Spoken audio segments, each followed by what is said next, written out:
Welcome to Beyond the Game on the voice of Nassau Community College, 90.3 WHPC. I am Jacob Valk. Sitting across from me, Brandon Johnson, Dominic Arbolino, and Eric Fischetti. Guys, what's good? What's going on? Hey, good.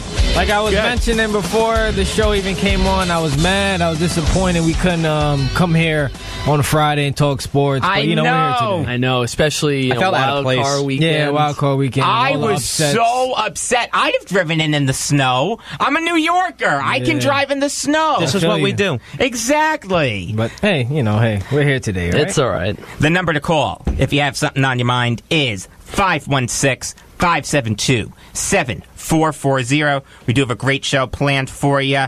At about 3:15, 3:30-ish, we'll be airing an interview with Ben Raby, the author of 100 Things Capitals Fans Should Know and Do Before They Die.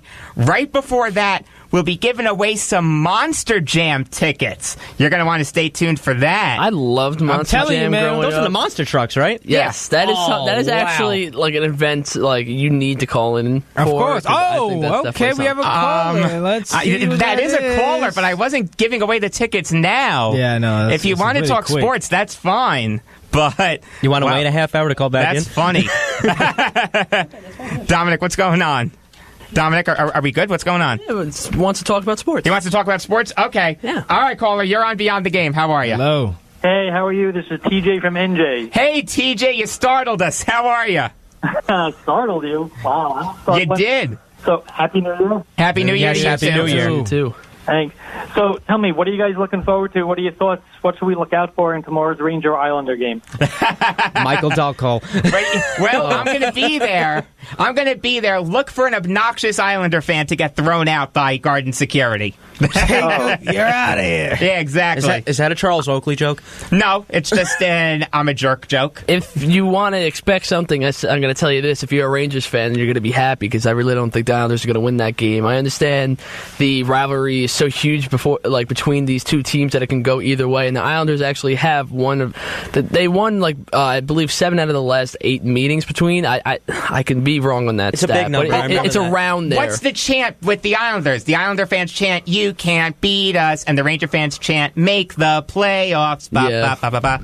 It's also the Ranger fans chant, "We can't hear you." And the Ranger fans chant, "Potvin sucks," which is the stupidest also, chant. It's the if you know stupidest the chant in all Rangers sports. suck, clap your hands. Bum, bum. That's the best one. That's That's the best one. That's the best one in all sports. Yes, it is. No, but honestly, unfortunately for the Islanders, it's been a really odd season right now. And, they really got to... Garth Snow has to do something with this team. I understand it's calling up Michael Dalcol, it could ignite something if he plays well. But realistically, I don't think he's going to do enough to really change the team. He could play well. I'm not saying he's going to play awful, but I think that it's just... They need a lot more. They need at least a top 4 defenseman, I would say. And then you at least have to add some type of goalie, too, which is a lot to do at the deadline. So it's going to be hard for the Islanders to kind of really get things going again. And the Rangers, they're doing their thing. They're staying strong without not having too many big names on offense, but they're getting through. Yeah, I hear you. It's going to be a fun game, though, TJ. I appreciate you calling in. It's going to be fun. Like I said, I'll be there. I'll be there. I'll make it back in time for the first football game. And this is a game where I think that Michael Dalcol is going to prove the haters wrong, saying that he's a bust, because this is actually his first time to show us what he can do. And honestly, I'm going to say that this is. I don't think it's going to be a blowout. I do think that it might be a close game. I'm going to say maybe a 4-3 game. Do we know what line he's going to be on yet, or that's going to probably be released tomorrow? You're going to hear that tomorrow. Okay. But I do want to bring something up. Do you think that Doug Waite's on the hot seat now? No, I think Snow's more on the hot seat. Yeah, definitely Snow more. I don't think Doug Waite's really doing anything too bad. Maybe the decisions when it comes to Seidenberg and Pollock. Yeah, and having them up and then other people, just pretty much who you're going to have up on the roster. I think maybe that's where you can consider he needs a little help in terms of just being consistent. But he's trying to find defense combinations that work, though. That's the issue. Yes, because people are hurt right now. And then also with the offense, it's just there's nothing really clicking right now, so you want to kind of try and change it up. So I guess it makes sense in terms of finding something, but it's just not happening right now for the Islanders, who actually started off pretty decent. But we know that the Islanders can score. That they were one of the highest scoring offenses coming into the league at some point, probably in the beginning stages of the year, and they just cooled off right now. Because they were losing 6-5 games. That was the issue. Yes, that in part to me is the defense, because when you don't have part.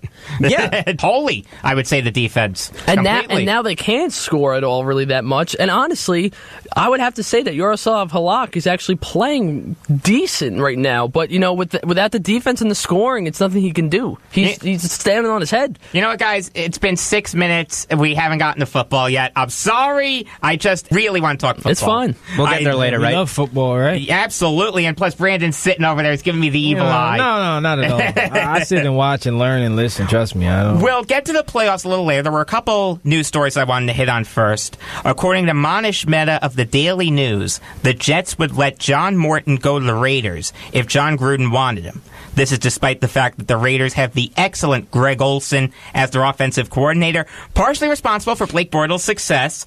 Dominic, what are your thoughts on this whole situation? Honestly, if for some reason John Morton wasn't to be the offensive coordinator for the New York Jets, personally, I wouldn't have a problem with it. It was a little shaky in terms of especially fourth quarter offense. That's something the Jets really need to fix this next coming season. But, he did all right where he's only had a year, so personally, I give him another chance. But if they want to look, personally, a guy I would like for the New York Jets at offensive coordinator is the quarterback coach at Philadelphia.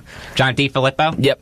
Yeah, he's good. That's an intriguing option. Definitely not. No. Why would I want that? No. Offensive coordinator in Green Bay. Again, if John Morton was to return, I'm really not going to complain. I think it's just, he had one season with the team. Let's see what he could do with another. He didn't do that bad, but it's just, again, you just got to fix the fourth quarter offense. So yeah, I'm the same way. Yeah, it's like, if he wants to go, if we can get someone better, fine. I'm all for it. But I don't mind John Morton. Yeah. He got good years out of Josh McCown, Elijah McGuire, Robbie Anderson, Jermaine Kearse. Yeah, exactly. Look what he did for the wide receivers, especially with losing Quincy. You were able to have some type of offense, and you had those games where you, again, against the Chiefs, Jacob, you were there, 36 points against the Chiefs. You can't complain about that. No, that was a fun game. The one thing I'll say about being a Jet fan this year, and I was thinking about this the other day, and I wanted to bring it up, and this is as good a point of time as any.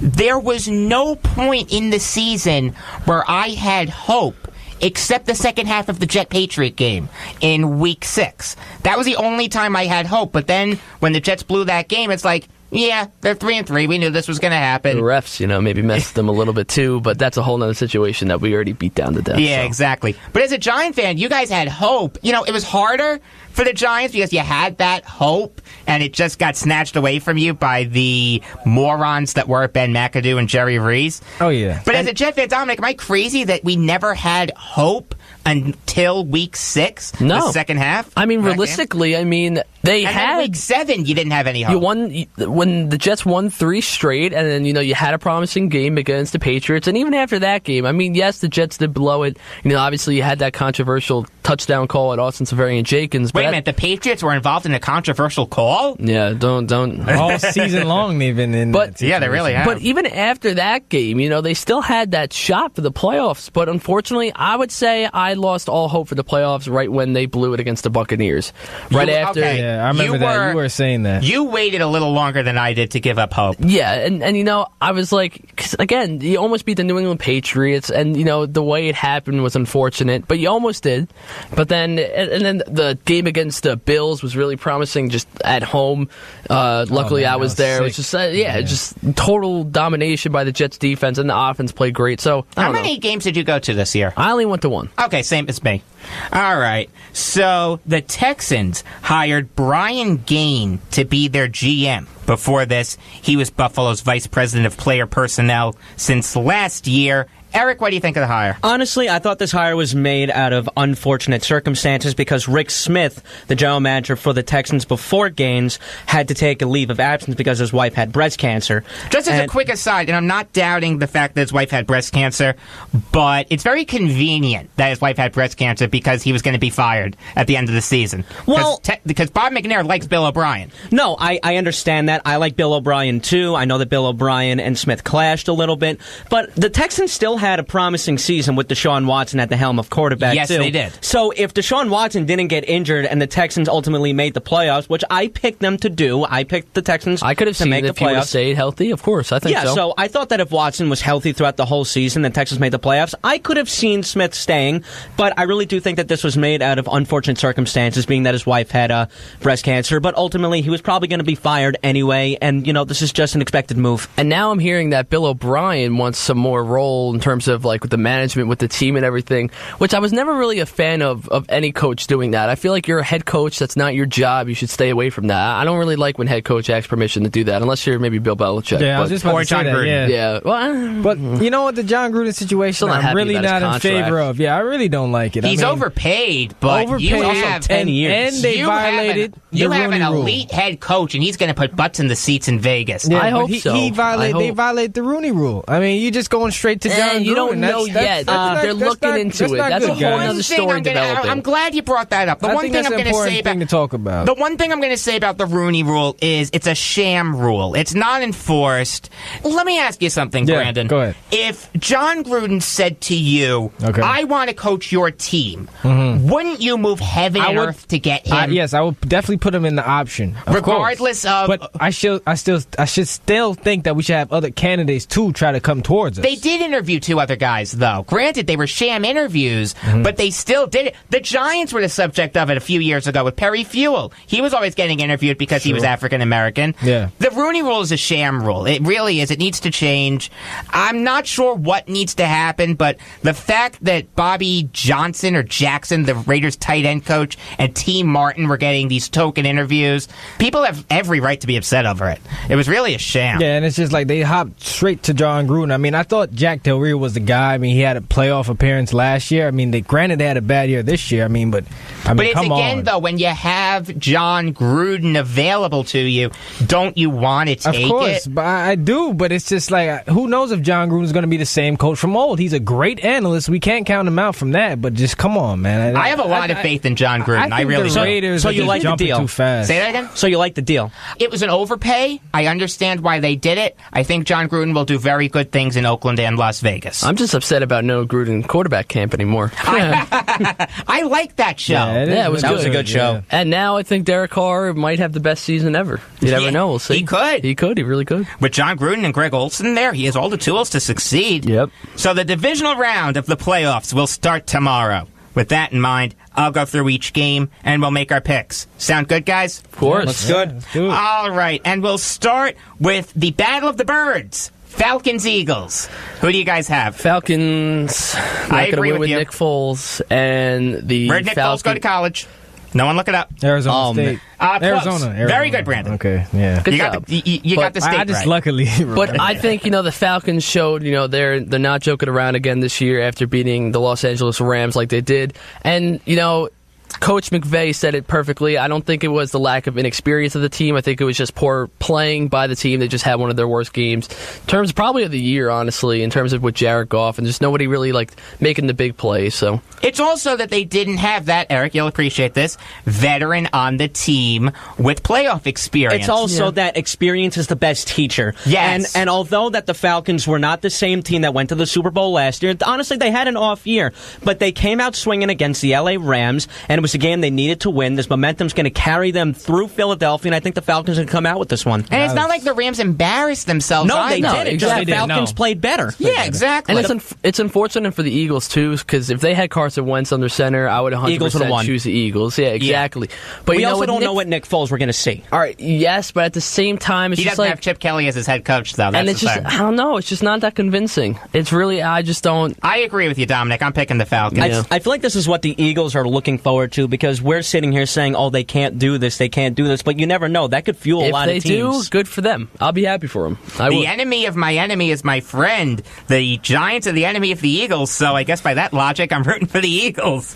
It's really hard to say. I mean, I was looking at this game too. I was surprised Falcons got out of the LA Rams game. I mean, that was a great game overall, offense and defense. But this game, it's going to come down to whether Matt Ryan can perform well against the Eagles defense instead of Nick Foles' performance was against their defense, which is also great too. But I feel like, yes, they won last week, but it's going to be hard this week, man. What about Titans-Patriots? I mean, is there really anything to debate? I would love for the Titans to pull up the upset, but let's be real. It would be probably the Titans. The Titans shouldn't even be here right now. Hey, That's true. No, I don't agree with that. Let me ask you guys something. On a scale of 1 to 100, give